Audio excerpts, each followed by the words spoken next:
Okay, Ray, so just a couple things I wanted to mention to you. One was making sure that that right arm of yours is much more relaxed, like mine is to the right.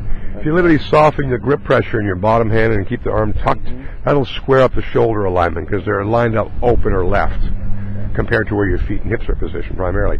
The other thing was your feet were wider than the width of your shoulders. And for a driver, even then, you might want to be slightly wider than shoulder width, but not beyond that. That's a good gauge. So, absolutely, at the very most, so you can shift weight more effectively. So, by squaring up your shoulders and making sure your feet aren't too wide, that'll help you support and turn better, one way and the other. Because everything else, club head squared up behind the ball, ball position just slightly forward of center of your stance, that's fine. Grip, both hands are working together pretty well. And you got pretty good body angles, so those are the main things to keep an eye on. We're going to watch your takeaway now. You can see the club going back from the ball momentarily as it goes back.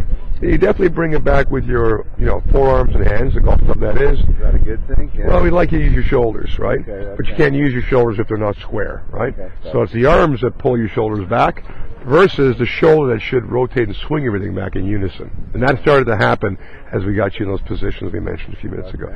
So, as I mentioned, the arms take the club back, and then as you continue back, your arms rise up your chest, and you get the club into a pretty good position, even though it's maybe a little beyond parallel. But here comes the tricky part: how well do we recover on the way down? This swing, you bring the club in front of your chest towards the ball. Okay, you re-extend the club head onto the ball.